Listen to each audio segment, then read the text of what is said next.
أعوذ بالله من الشيطان الرجيم.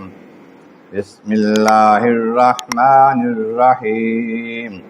أحل لكم ليلة الصيام الرفث إلى نسائكم هن لباس لكم وأنتم لباس لهن علم الله أنكم كنتم تختانون أنفسكم فتاب عليكم وعفى عنكم فالآن باشروهن وابتغوا ما كتب الله لكم وكلوا واشربوا حتى يتبين لكم الخيط الأبيض من الخيط الأسود من الفجر ثم أتموا الصيام إلى الليل ولا تباشروهن وأنتم عاكفون في المساجد تلك حدود الله فلا تقربوها كذلك يبين الله آياته للناس لعلهم يتقون.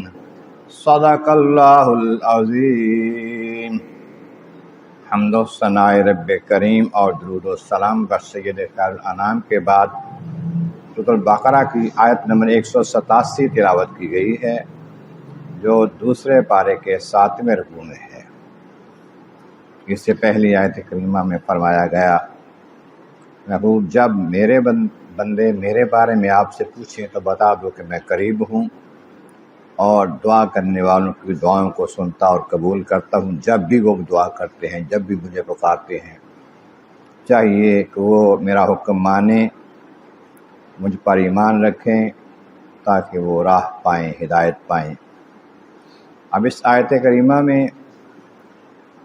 رمضان شریف کے روزے کے بارے میں کچھ خصوصی رعایتیں بیان فرمائیں گی جو اللہ تعالیٰ نے اپنے محبوب کی امت کو محبوب کے وسیلے سے عطا فرما دی.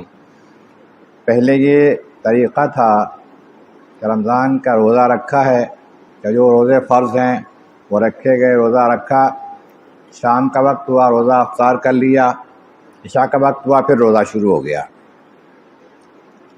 یا یہ کہ روزہ افطار کیا، کوئی سو گیا تو روزہ پھر شروع ہو گیا. اب رات بھر روزہ ہے، نہ کھا سکتے ہیں، نہ پی سکتے ہیں، نہ میاں بیوی صحبت کر سکتے ہیں. بعض صحابہ سے اس دوران ایسا ہوا، کوئی واقعہ ایسا ہو گیا کہ اللہ تعالیٰ جل شانہ محبوب کے وسیلے سے نرمی فرما دی. کچھ صحابہ نے عرض کیا کہ حضور رات کو صبر نہیں ہو سکا، یا کوئی وجہ ایسی ہو گئی کہ ہم نے صحبت کر لی، بیوی کے ساتھ مجامعت کر لی، اب کیا بنے گا؟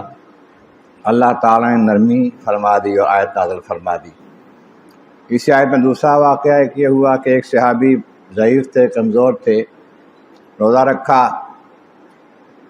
شام کو گھر آئے، افطاری کی، بلکہ افطاری کے لیے بھی سامان کا انتظار ہے. گھر آ کر کہا کہ کھانا چاہیے، کھانے کا انتظام کرنے لگی بیوی، آپ کو نیند آ گئی، پھر روزہ ہو گیا. اسی طرح پھر اگلے دن روزہ رکھ لیا، دوپہر کو غشی آ گئی، برداشت نہ کر سکے. اللہ کریم نرمی فرما دی دونوں معاملات میں. فرمایا تمہارے واسطے احل لکم لیلۃ الصیام الرفث الی نسائکم، تمہارے واسطے روز رمضان کی راتوں میں اپنی بیویوں سے صحبت کرنا جائز قرار دے دیا گیا، حلال قرار دے دیا گیا ہے. ہن لباس لکم وانتم لباس لہن، تم ان کا لباس ہو، تمہارا لباس ہیں. وہ تمہارے واسطے پردہ پوش ہے، تم ان کے لیے پردہ پوش ہو. فرمایا اللہ تبارک و تعالیٰ جانتا ہے کہ تم اپنی جانوں کو خیانت میں ڈالو گے. رات کو کھانا پینا یا رات کو صحبت کرنا تمہارے واسطے ایسا ہوگا کہ مجبوری بن جائے، یا تمہارے واسطے ضرورت بن جائے، یا تم اس کو پسند کرو کہ یہ کر لیا جائے. تو خیانت نہ کی جائے بلکہ تمہیں اجازت دے دیتے ہیں. فتاب علیکم، اللہ تعالیٰ نے تم پر رجوع فرمایا، وعفا عنکم، تمہیں معاف کر دیا. جو تم پہلے کر لیا اس معاملے میں وہ تمہیں معاف کر دیا. فالآن باشروہن، اب تمہیں اجازت ہے کہ تم ان سے صحبت کر لیا کرو رمضان کی راتوں میں. اب تک وہ ما کتب اللہ لکم، اللہ تبارک و تعالیٰ تمہاری قسمت میں لکھا ہے اس کی تلاش کرو. اولاد کے بارے میں بھی ہے کہ تم صحبت کو کس نیت سے کرو کہ اولاد اللہ تعالیٰ عطا فرمائے، اور رزق حلال کی کوشش بھی کرو. وکلوا واشربوا حتیٰ کہ تبین لکم الخیط الابیض من الخیط الاسود من الفجر.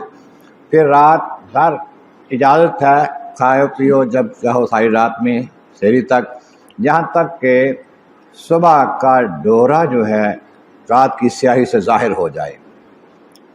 اس سے یہ مراد سب سحری کا وقت ختم ہوتا ہے تو صبح صادق نمودار ہوتی ہے، ایک لائن سفیدی کی آسمان کے کنارے پر ظاہر ہوتی ہے، جسے پتہ چلتا ہے کہ اب صبح صادق ہو گئی، پھر اس سفیدی بڑھتی ہے اور دن بن جاتا ہے۔ ثم اتموا الصیام الی اللیل، کہ یہ روزہ جو ہے یہ رات تک پورا کرو، رات آ جائے یعنی کہ دن ختم ہو جائے، سورج غروب ہو جائے، اس وقت تک یہ روزہ مکمل کرو پھر۔ لیکن عورتوں کے صبح جو ہے لا تباشروہن وانتم عاکفون فی المساجد، جب تم مسجد میں اعتکاف میں ہو پھر عورتوں سے صحبت نہ کرو، پھر عورتوں کو ہاتھ نہ لگاؤ۔ تلک حدود اللہ، یہ اللہ تبارک و تعالیٰ کی حدیں ہیں، احکامات ہیں قائم کردہ، فلا تقربوہا، ان کے قریب نہ جاؤ، ان حدوں سے آگے نہ بڑھو۔ کذالک یبین اللہ آیاتہ، اس طرح اللہ تبارک و تعالیٰ لوگوں کے لیے اپنی آیتیں احکامات واضح کر دیتا ہے، لعلکم یتقون، تاکہ متقی بنیں، پرہیزگار بنیں، تقوی اختیار کریں۔ اللہ تبارک و تعالیٰ کی بارگاہ عالیہ میں عزت مولا کریم، محبوب کریم کا صدقہ قرآن کریم کا فہم اور اعمال صالح نصیب فرما۔ وآخر دعوانا ان الحمد للہ رب العالمین۔